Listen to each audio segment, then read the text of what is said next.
thought we'd give you a break, but they haven't let up at all. Thank you so very much. Um, Folks, I think this has been, we've been looking forward to this for a long time.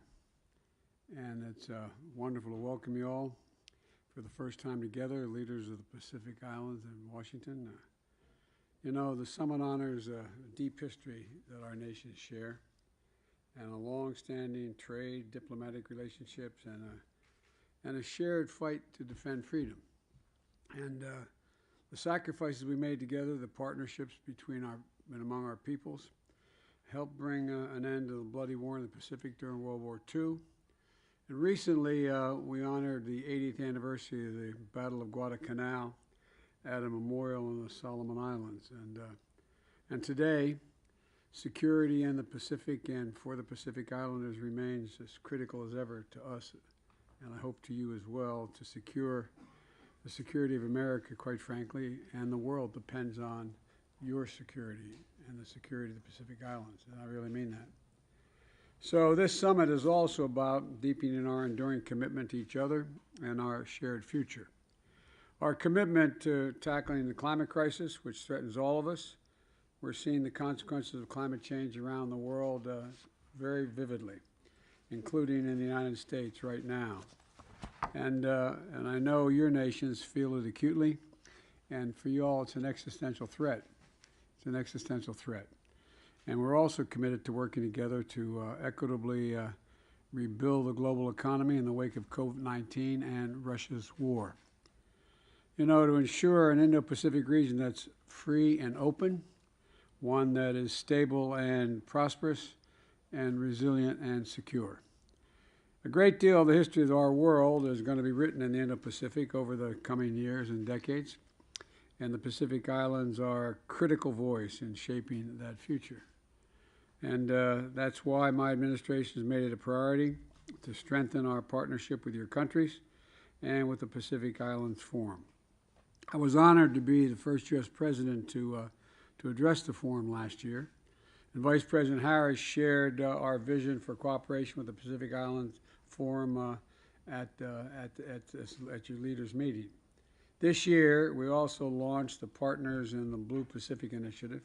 Kind of poetic, isn't it? The Partners in the Blue Pacific, but it's an initiative we really care about to more effectively coordinate with our allies and partners around the world to better meet the needs of the people across the Pacific. That's why this historic summit, we're making additional and concrete commitments. And we're launching our Pacific Partnership Strategy, the first national U.S. strategy for Pacific Islands, which is a key component to our broader Indo-Pacific strategy.